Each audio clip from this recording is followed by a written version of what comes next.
Hello, friends. This is Dave Hurwitz, executive editor at ClassicsToday.com, here to talk about yet another in the endless stream of big box sets that the labels are issuing willy-nilly. This time, it's a 24 CD set called the Philharmonia Orchestra, Birth of a Legend.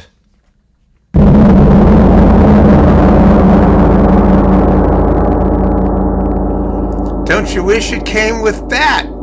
I mean, it just sounded so appropriate. You know, what could I do?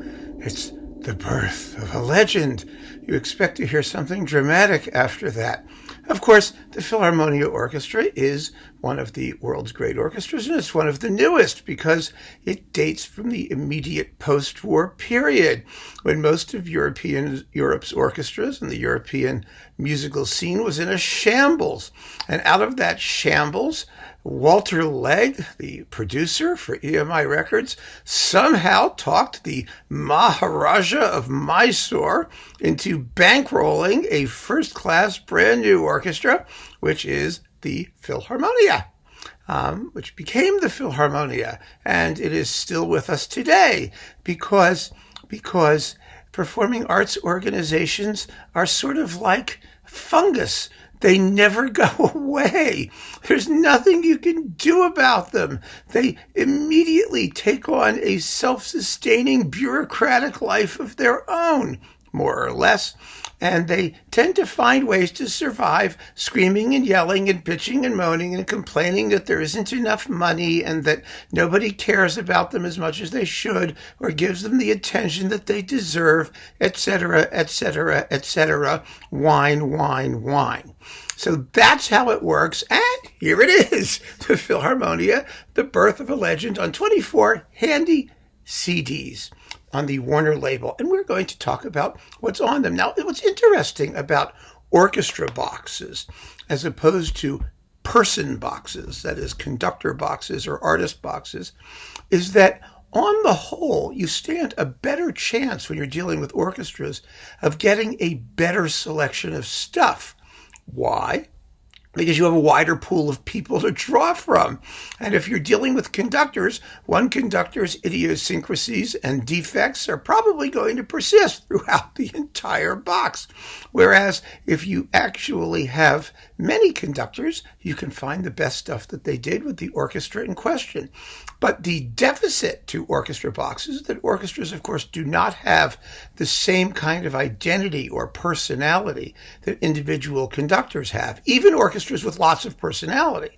Think the Vienna Philharmonic or the Czech Philharmonic or the Boston Symphony or the Philadelphia or, orchestras that have a real corporate identity, the Paris Conservatory. I mean, they're all marvelous, but it's harder to define what that identity is, number one. People are less conscious of it, number two, and the conductor always gets the credit for the noise everybody makes, number three. So it's hard to assign the credit to the orchestra. And the other problem from a collector's point of view is that much of what's in the box, if it really does represent the best of what it did with each of the artists in question, is that you're going to have all those discs anyway, because the cream of the crop is generally known, and unless there is a large pile of fabulous unreleased material, which sometimes exists, chances are the box is going to be mostly stuff that you really know about well, that you're not looking forward to experience in some other form. And we will see as we go through this box the various ways in which the people who assembled this were cognizant of that and did their damnedest to try and get around it with mixed degrees of success. So let's go through it and see what we have. You get a nice little booklet all about the orchestra, and handily it says what's on the discs in large type. So I am going to use this instead of going through each individual disc and the microscopic type contained on the back in this sort of pale, darkish print, teeny tiny darkish print against a pale, somewhat similarly colored background.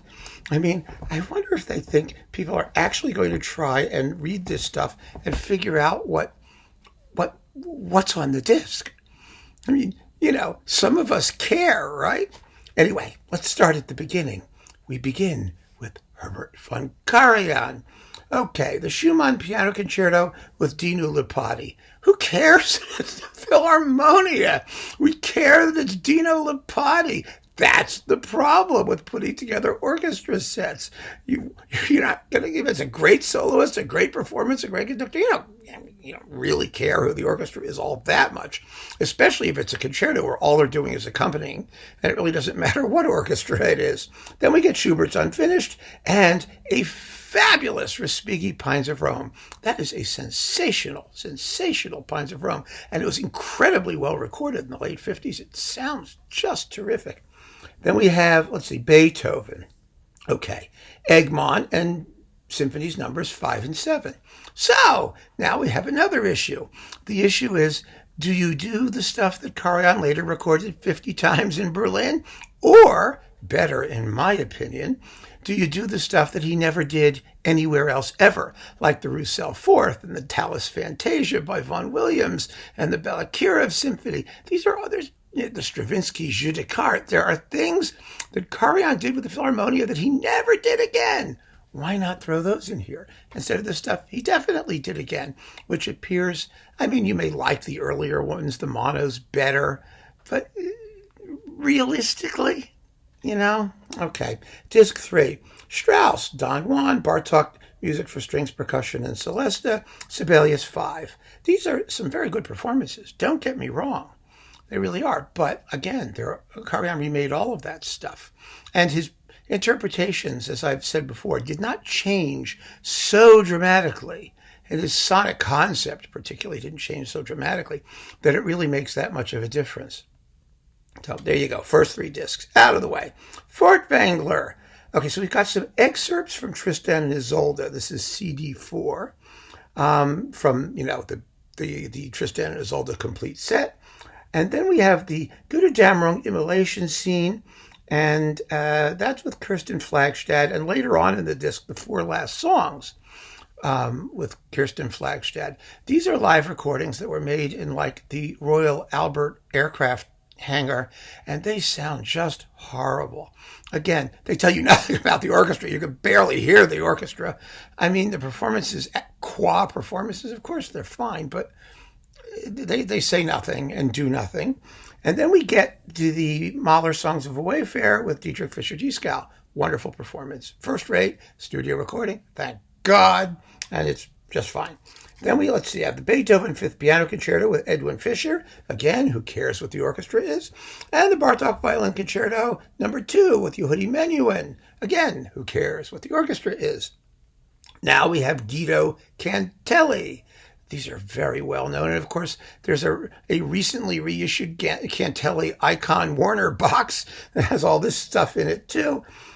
We get Mendelssohn 4, Schumann 4, Mozart's Musical Joke, Brahms' Third Symphony, Tchaikovsky's Romeo and Juliet, Ravel's Pavane for a Dead Princess, Daphnis and Chloe Suite number 2, Debussy's Prelude to the Afternoon of a Faun, 2 nocturnes, with the Sirène left out, La Mer, and excerpts from the Martyrdom of St. Sebastian and the Sorcerer's Apprentice. It's Cantelli. It's all marvelous. Absolutely marvelous. Mono recordings, they're okay. They're fine. They sound good.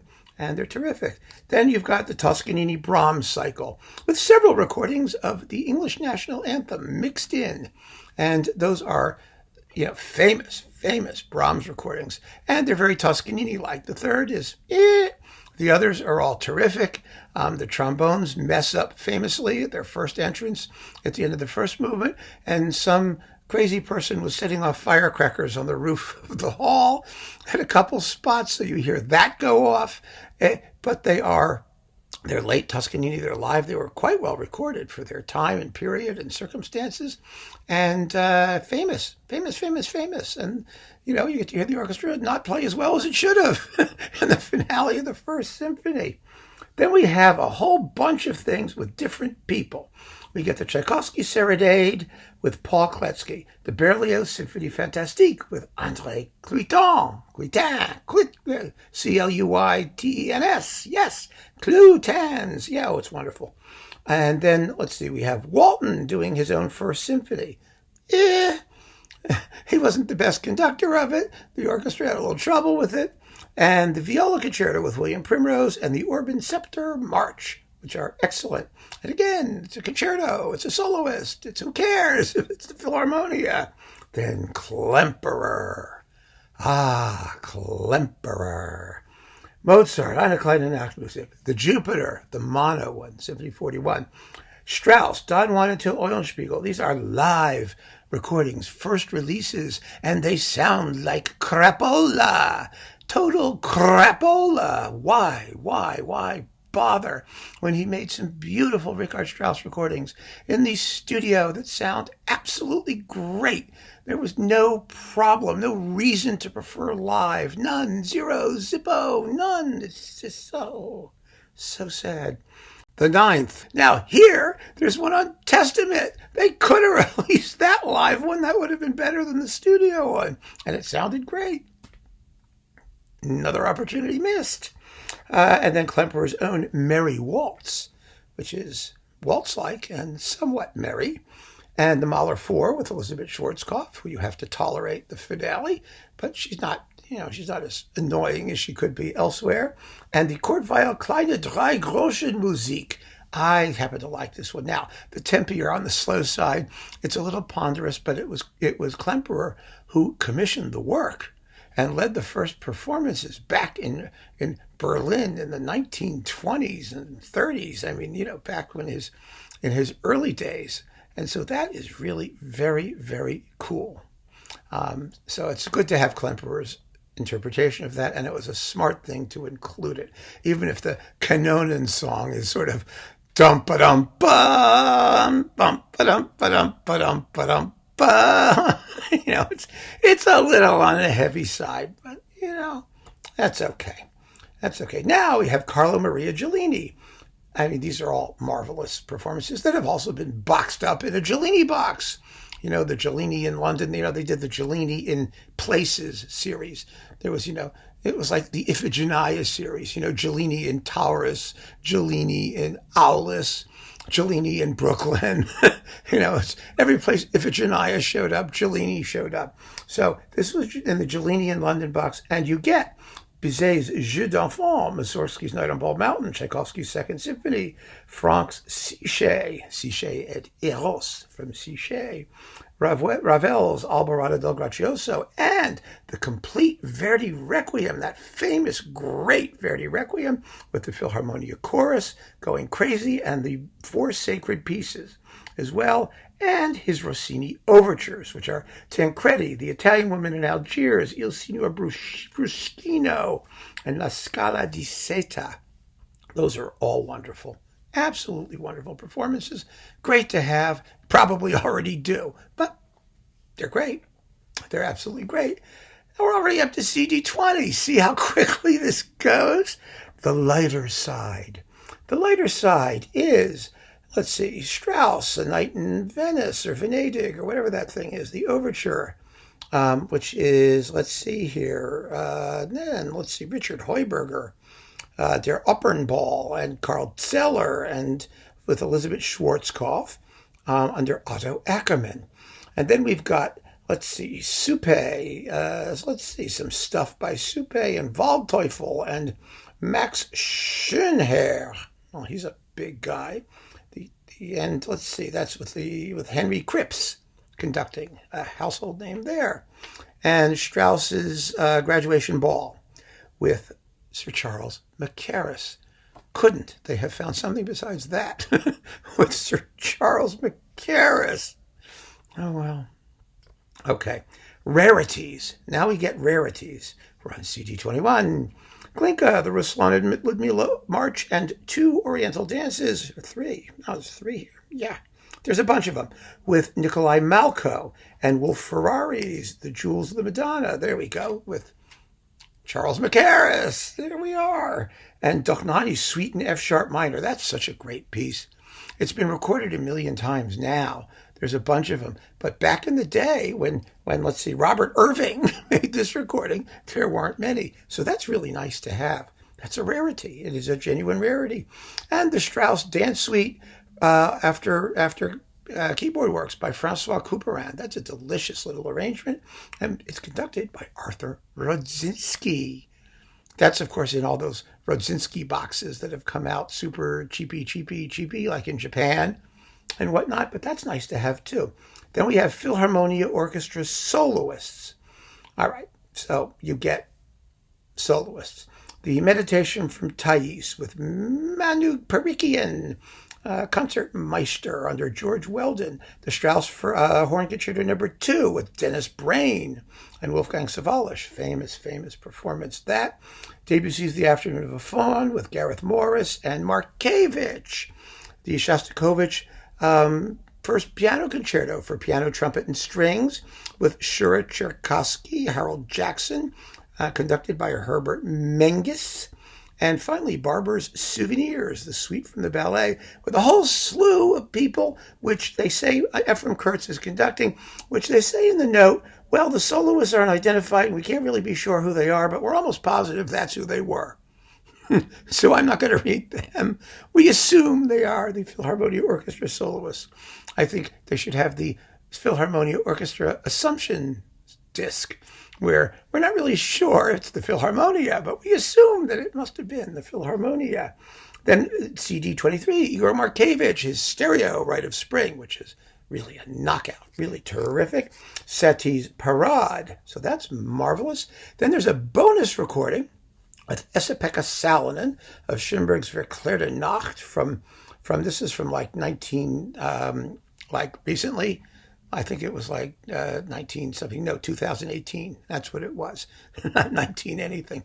Anyway, it's from around then, and it's a BBC broadcast, and it's fine. And, you know, of course, Salonen recorded it in fabulous digital stereo for Sony, but who's counting? I'm not counting. Then finally, they have bonus legendary personalities, Philharmonia memories. So you have people from the orchestra talking about Karajan, Cantelli, Klemperer, and Giulini. These are all extracts from those, in the icon boxes. Usually the last disc is some sort of audio essay about the artist in question. And some of those are quite interesting. They really are. So those are nice to have, and it didn't cost them anything except they threw it in another disc and charged you more for it. And if you have the icon boxes, you already have those same interviews in more extended form. So they even managed to duplicate the bonus material, which makes it less of a bonus than it might otherwise have been. But that takes us up to 24 completely very well filled. I mean, you get value for money here. These are 70, 80-minute CDs routinely. Lots of stuff packed in here. The Philharmonia, of course, was a wonderful orchestra, but whether or not the birth of a legend is for you is something that you will have to decide for yourself, because this contains some hits and misses, some smart moves, some misjudgments, like every big collection of its type. Most of the good stuff, if you're a heavy-duty collector, you already have. If you're not a heavy-duty collector, you might want to consider this, but let's face it, are you going to go back to the box because will you even remember what's in here? I mean, that's the other issue, isn't it? You've got to know what the repertoire is. I mean, they do tell you in the back of the box here. There you go. So, I mean, that was nice of them. I appreciate that part of it. But, it's hard to think, however nice that this is and however salutary it is, that this is essential. It's not, for example, like the Vienna Philharmonic box that was on Decca. That is a wonderfully put together set full of top-notch stuff, which is, of course, all out of print. I mean, the box is gone. The Boston Symphony DG box, a marvelous collection. It's mostly Seiji Ozawa, but also some other conductors like, Wilhelm Steinberg. And, it's really a terrific box because it has this consistency about it.